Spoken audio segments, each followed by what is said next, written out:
ETF index mutual funds నేర్చుకుని stock మార్కెట్లో రాణించాలనుకుంటున్నారా? వెంటనే ఈ నెంబర్కి కాల్ చేయండి. హలో నమస్తే, వెల్కమ్ టు సుమన్ టీవీ. ప్రస్తుతం మనతో పాటు స్టూడియోలో రామ్ మెట్టు గారు ఉన్నారు, motivational speaker and personality development coach. వీరితో ఈరోజు కొన్ని విషయాల గురించి మనం డిస్కస్ చేయాలి. హలో రామ్ గారు, నమస్తే అండి. నమస్తే అండి. సో కపుల్స్ గురించి మనం అంటే మ్యారీడ్ రిలేషన్షిప్ ప్రాస్పర్గా అంటే హ్యాపీగా బాగుండాలి అని అనుకుంటే అలాంటప్పుడు మనం ఏం చెయ్యాలి, ఒక్కొక్కరు ఎలాంటి లైక్ వైఫ్తో ఎలా ఉండాలి, హస్బెండ్తో వైఫ్ ఎలా ఉండాలి అనేది మాట్లాడుకున్నాం. అయితే ఒక మ్యారీడ్ రిలేషన్షిప్ సక్సెస్ఫుల్గా మంచిగా హ్యాపీగా ఉండాలి అని అంటే లైక్ పార్ట్నర్స్ అంటే వైఫ్ ఎలా ఉండకూడదు అండ్ హస్బెండ్ ఎలా ఉండకూడదు. Right, so yeah, this is very important అండి. ఎందుకంటే ఎలా ఉండాలి, ఏం చెయ్యాలి అనేది మనము ఎప్పటికెప్పుడు డిస్కస్ చేసుకుంటూనే ఉన్నాము. కానీ అసలు చెయ్యకుండా విషయాలు ఏంటివి, ఏం చేయకూడదు అసలు అనేది will have to understand that. So most important అంటే ఎక్కువ శాతం నేను చూస్తూ ఉంటాను మన దగ్గరకు వచ్చే కేసెస్లో కానివ్వండి, మెజారిటీ ఆఫ్ ది పీపుల్ ఏ రీజన్కి వస్తుంటారు అని అంటే డిగ్గింగ్ ది పాస్ట్ అండి. సో ఒక మ్యారీడ్ కపుల్ జనరల్గా ఏంటంటే పెళ్లి కాక ముందు ఎంతో కొంత మాట్లాడుకుంటారు ఈచ్ అదర్ తోటి.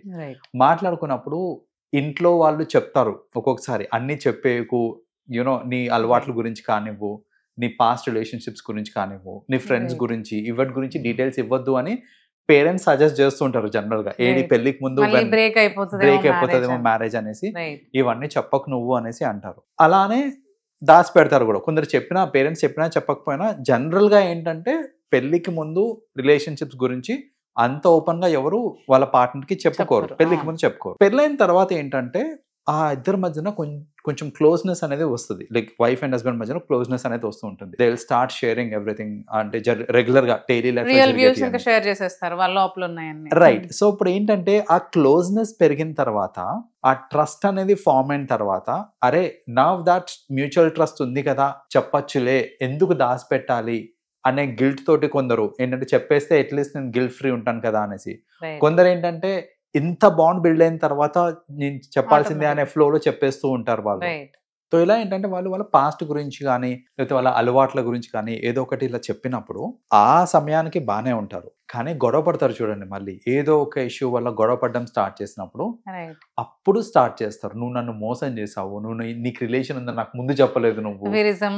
రీసెంట్ వెంకటేష్ మూవీ ఒకటి వచ్చింది కదా. సో అలానే ఏంటంటే నువ్వు నన్ను మోసం చేసావు, నీకు పాస్ట్ రిలేషన్ ఉంది నాకు ఎందుకు ముందు చెప్పలేదు. కొందరైతే ఇంకా ఎక్స్ట్రీమ్ స్టేట్మెంట్స్ ఇస్తారు, నువ్వు ఇట్లాంటి దాని అని తెలిస్తే నేను చేసుకునేవాడిని కాదు, అయితే నువ్వు ఇలాంటి అని తెలిస్తే నేను చేసుకునేవాడిని. నువ్వు ఆల్రెడీ 2 రిలేషన్స్ వాళ్ళు చెప్పేసుకుంటారు, నాకు ఆల్రెడీ 10th లో ఒకళ్ళు ఉండే, ఇంటర్ లో what ever it is. So చెప్పుకున్న తర్వాత ఏంటంటే నువ్వు ఆల్రెడీ ఇంతమందితో తిరిగి నా దగ్గరకు వచ్చినావు, నీ క్యారెక్టర్ అనుకుంటా. ఇలా ఏంటంటే పాస్ట్ రిలేషన్షిప్ ని బేస్ చేసుకొని ఏవైతే మాటలు మాట్లాడతారో చూడండి, అవన్నీ చేయకూడదు ఒక రిలేషన్షిప్ లో ఉన్నప్పుడు. ఒక్కటి గుర్తుంచుకోవాలి, ఇప్పుడు మనం అవన్నిటిని రీకరెక్ట్ చేయగలుగుతామా, సరే అవన్నిటిని రీరైట్ చేయగలుగుతామా అంటే చేయలేము. అది జరిగిపోయింది, అది పాస్ట్.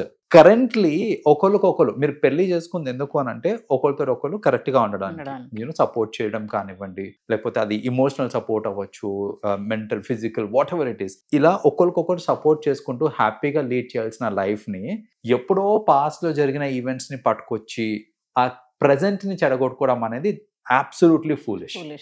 సో ఎప్పుడు కూడా అలాంటివి తీసుకురావద్దు. తీసుకొచ్చారు అని అంటే 2 things అండి. ఒకటి, ఇద్దరి మధ్యన డిస్టెన్స్ పెరుగుతుంది. రెండోది, ఒక పర్సన్ మీద అభిప్రాయం మారిపోతుంది. రైట్. సో ఇప్పుడు నేనేదో ట్రస్ట్ చేసి నా పాస్ట్ గురించి చెప్తే ఇప్పుడు నన్నే నిందిస్తారా అని ఒక చెప్పకూడదు అనేది ఒకటి వచ్చేస్తుంది. అప్పుడు ఏంటంటే డిస్టెన్స్ పెరిగిపోతుంది. నీ ఏం జరిగినా కూడా చెప్పుకుంటే వాడు దానిలో మళ్ళీ ఏమన్నా నెగిటివ్ తీసుకుంటారేమో అనేసి. దీనిలో ఒక ఎగ్జాంపుల్ చెప్తానండి. వన్ ఆఫ్ మై ఎవరైతే వచ్చారో నా దగ్గరికి, వన్ ఆఫ్ మై వీళ్ళు, దాంట్లో వాళ్ళు ఏంటంటే అమ్మాయి అలాగే పాస్ట్ గురించి చెప్పుకుంది. తను హస్బెండ్ కి పాస్ట్ గురించి మొత్తం చెప్పేసిన తర్వాత హస్బెండ్ ఇలా ఇల్ ట్రీట్ చేయడము, మాట్లాడడం ఇవన్నీ స్టార్ట్ చేశాడు. సరే అయింది, గొడవ అయినప్పుడు తీస్తాడంట, తర్వాత నార్మల్ టైంలో తీయడు, బట్ గొడవ అయినప్పుడు తీస్తాడంట. అలా ఇంకా ఆ అమ్మాయి ఆఫీస్కి వెళ్ళినప్పుడు ఆఫీస్లో ఆ అమ్మాయికి ఇంకొక పర్సన్ తోటి హెరాస్మెంట్ అవుతుంది. సో నన్ను ఇతను హెరాస్ చేస్తున్నాడు, నన్ను ఇట్లా కావాలని టచ్ చేయడానికి ట్రై చేస్తున్నాడు అని వాళ్ళ హస్బెండ్ కి చెప్పినప్పుడు వాళ్ళ హస్బెండ్ నువ్వే ఎంకరేజ్ చేస్తుంటావు. అక్కడ ఆమెకి సపోర్ట్ చేయాల్సింది పోయి రైట్ నువ్వే ఎంకరేజ్ చేస్తుంటావు, నువ్వే చనువిచ్చుంటావు, నిన్ను టచ్ చేసేంత చనువు నువ్వు ఎందుకు ఇచ్చావు అని మళ్ళీ ఈ అమ్మాయినే ఆల్రెడీ నువ్వు ఇలా చేసావు కాబట్టి నీ తప్పే అయి ఉంటుంది అనేసి మళ్ళీ ఈ అమ్మాయి మీద బ్లేమ్ చేయడం స్టార్ట్ చేసింది. సో బేసిక్గా ఏంటంటే ఇలాంటి చెప్పుకున్నప్పుడు ఆర్ ఇలా ఎవరన్నా బ్లేమింగ్ చేస్తూ ఉన్నప్పుడు ఏంటంటే వాళ్ళు ఫర్దర్గా ఏదైనా చెప్పుకోవాలన్నా కూడా చెప్పుకోకుండా ఆగిపోతారు. నాకు ఎలాగో సపోర్ట్ చేయడు, ఎందుకు నా పేరు పోగొట్టుకోవాలి అనేసి ఆ డిస్టెన్సింగ్ అనేది అయిపోతుంటుంది అనమాట. సో ఫస్ట్ థింగ్ ఏంటిది అని అంటే ఇలాంటి పాస్ట్ సంఘటనల గురించి ఎప్పుడు కూడా మాట్లాడుకోవద్దు ఒక రిలేషన్షిప్లో ఉన్నప్పుడు, ఎస్పెషలీ వైఫ్ అండ్ హస్బెండ్ మధ్యన. Second thing that they should not do ఏంటిది అని అంటే ఈదర్ సైడ్ పేరెంట్స్ని చురుకం చేయడం అనేది కరెక్ట్ కాదండి. సో జనరలీ తెలియకుండా అయిపోతూ ఉంటుంది. అది స్పెషల్లీ ఎక్కడ అవుతుంది అని అంటే వైఫ్ వాళ్ళ పేరెంట్స్ ని హస్బెండ్ డిగ్రేడ్ చేయడం అనేది ఎక్కువగా అవుతుంది. వంట నేర్పించలేదనో, బిహేవియర్ నేర్పించలేదనో, ఇలాంటివి ఎక్కువగా. సో ఇప్పుడు ఆ అమ్మాయి చేసిన తప్పుకి ఏదన్నా కానివ్వండి, ఇలాగైనా మీ పేరెంట్స్ నుండి పెంచేది అని ఇలాంటి డైలాగ్స్ కొడుతూ ఉంటారు చూడండి. సో జనరల్గా అటాచ్మెంట్ ఎక్కువ ఉంటుంది, అమ్మాయిలకి వాళ్ళ పేరెంట్స్ అటాచ్మెంట్ ఎక్కువ ఉంటుంది. సో అలాంటప్పుడు వాళ్ళ పేరెంట్స్ని అంటా ఉండడము, ఏది మీ పేరెంట్స్ నిన్ను ఇలాగైనా నేర్పించింది నీకు, ఇలాంటి అనడం వల్ల ఏమవుతుంది అని అంటే ఆబ్వియస్లీ వాళ్ళు హర్ట్ అవుతూ ఉంటారు. సో ఇక్కడ ఏమవుతుంది అని అంటే వాడు నా పేరెంట్స్కి రెస్పెక్ట్ ఇస్తలేడు, నేనెందుకు ఇవ్వాలి వాళ్ళ పేరెంట్స్కి రెస్పెక్ట్ అని అక్కడ ఏంటంటే డిస్టర్బెన్సెస్ స్టార్ట్ అవుతాయి మళ్ళీ. సో అక్కడ ఏమవుతుంది అని అంటే వీళ్ళ పేరెంట్స్ ని డిస్రెస్పెక్ట్ చేయడం వల్ల వీళ్ళిద్దరి మధ్యన డిస్టర్బెన్సెస్ డిస్టెన్స్ కూడా ఎక్కువైపోతా ఉంటుంది. సో ఇలాంటివి కూడా ఎప్పుడు చేయకూడదు. ఏదన్నా ఇష్యూ ఉంది అని అంటే వాళ్ళిద్దరి మధ్యనే సాల్వ్ అయిపోలేదు తప్ప అనవసరంగా వాళ్ళ పేరెంట్స్ని వీళ్ళ పేరెంట్స్ని తీసుకురావడం మధ్యలోకి, డిస్రెస్పెక్ట్ చేయటము. అండ్ ఇంకొకటి అండి, పేరెంట్స్ని మధ్యలోకి తీసుకురావడం పక్కన పెట్టేస్తే గొడవ పడ్డ ప్రతిసారి అది చిన్న విషయం కానివ్వండి, పెద్ద విషయం కానివ్వండి, ఇద్దరి మధ్యన గొడవ అవుతుంది అని అంటే అది అక్కడ సాల్వ్ చేసుకోవాలి, వాళ్ళిద్దరు కూర్చొని సాల్వ్ చేసుకోవాలి. అది పెద్దదైతే తప్ప పేరెంట్స్ దాకా తీసుకెళ్ళకూడదు. కరెక్ట్.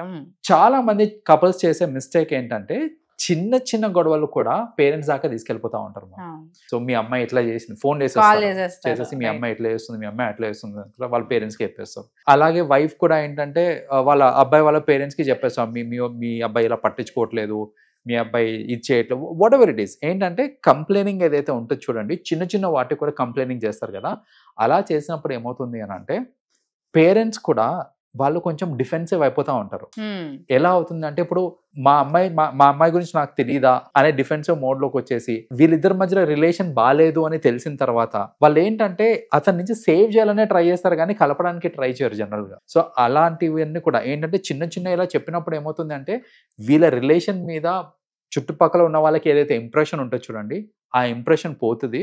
ఆ ఇంప్రెషన్ పోయినప్పుడు ఏంటంటే నిజంగా ఎవరైనా అవసరం వచ్చింది అనుకోండి, ఇప్పుడు చూడండి నేను చిన్న చిన్న వాటికి నేను అప్రోచ్ అవుతా అంటే కొన్ని రోజుల తర్వాత లైట్ తీసుకుంటారు వాళ్ళు పేరెంట్స్, వీళ్ళు ఎప్పుడు కొట్టుకుంటారో తర్వాత వాళ్ళే కలిసిపోతారు అని లైట్ తీసుకుంటారు. నిజంగా నాకు ప్రాబ్లం వచ్చింది, నేను ఇప్పుడు దీని గురించి డిస్కస్ చేయాలి అని అంటే వాళ్ళకి టైం ఇయ్యరు, ఆ సీరియస్నెస్ కూడా ఉండదు. సో అందుకని ఏంటంటే ఇలా చిన్న చిన్న వాటికి చెప్పుకొని అనవసరంగా మన పరువు మనం తీసుకొని ఆర్ మన రిలేషన్ ని మనమే డిగ్రేడ్ చేయటము, ఎట్ ది సేమ్ టైం మనకి నిజంగా హెల్ప్ కావాల్సి వచ్చినప్పుడు హెల్ప్ దొరకకపోవడం ఇలాంటివి అవుతూ ఉంటాయి. కాబట్టి కపుల్స్ జనరల్గా ఏంటంటే ఎప్పుడన్నా గొడవ పడినా కూడా అది విత్ ఇన్ దెమ్ సాల్వ్ చేసుకోవడానికి ట్రై చేయాలి, అన్లెస్ అది ఒక ఎక్స్ట్రీమ్ లెవెల్లో అవుతుంది అన్న. రైట్.